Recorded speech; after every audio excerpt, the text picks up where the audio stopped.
Welcome back mga ka-TV. Ang video na tatalakayin natin ngayon ay ang chapter 68 ng The Beginning After the End, at kung bago ka lang sa channel ko ay huwag mahiyang mag-like, subscribe o follow at i-click ang notification bell para ma-notify ka sa susunod na video. Paalala, ang video na tatalakayin natin ngayon ay maaaring mag-iba mula sa ilalabas na anime.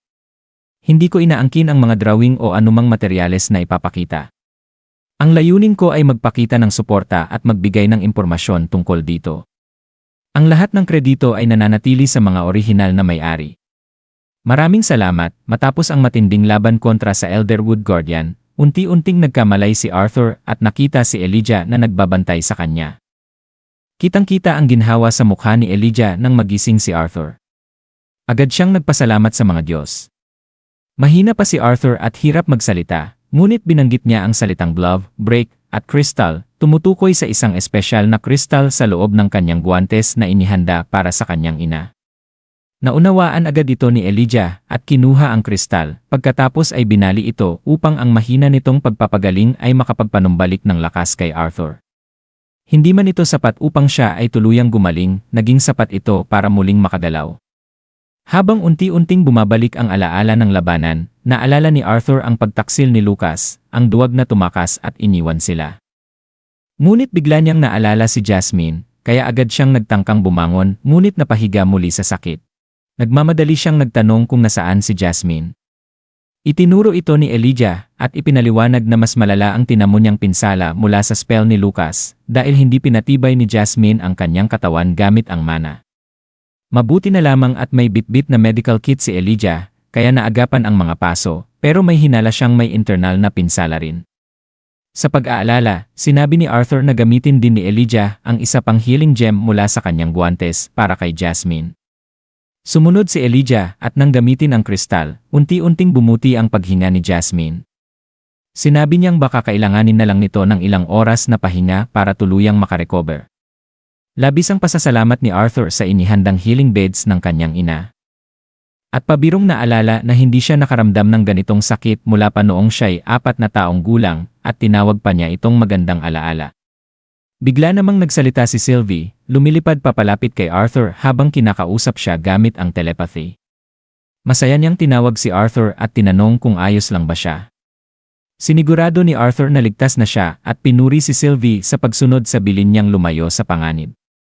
Hinimok niya si Sylvie na ipagpatuloy ang kanyang training dahil ligtas na sila, ngunit nag-alala si Sylvie at ayaw pang umalis.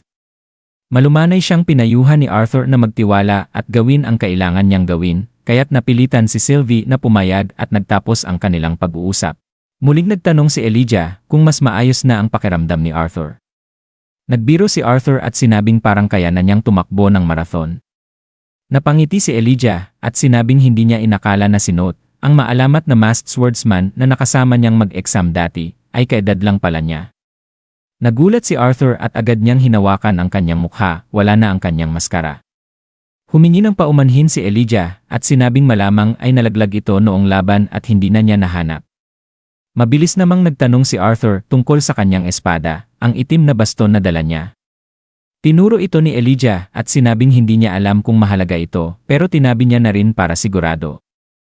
Malaking ginhawa ang naramdaman ni Arthur at taos-pusong nagpasalamat kay Elijah sa hindi pag-iwan sa kanila, sa kabila ng pagkakataong makatakas ito mag-isa. Sinabi ni Elijah na kung tinakasan sila ni ay pareho lang ito kay Lucas.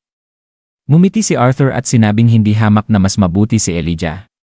Nagtanong si Elijah kung bakit pinili pa rin ni Arthur na lumaban nang lumitaw ang Elderwood Guardian, kahit nakikitang pilit siyang inililigtas ni Jasmine noon.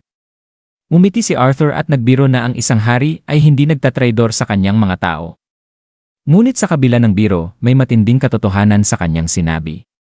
Ibinahagi niya na nangako siya sa isang napakahalagang nilalang, si Sylvia. Ang dragon at ina ni Sylvie na magiging mas mabuting tao siya at pahahalagahan niya ang mga taong nasa paligid niya. Natawa si Elijah at sinabing parang matandang lalaki na ang dating ni Arthur. Anong klaseng buhay ba ang dinaanan mo para mangako ka ng ganyan? Tanong niya. Ngumiti si Arthur, sabay sabing minsan siya mismo ay nagtataka rin. Binago na lang niya ang usapan at tinanong kung gaano siya katagal na wala ng malay. Tansya ni Elijah ay lampas 1 araw na.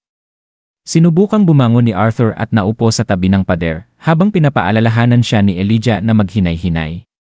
Napagtanto nilang kailangan pa nilang manatili sa lugar habang nagpapagaling si Jasmine, kaya't iminungkahi ni Arthur na gamitin ang oras upang mas makilala nila ang isa't isa.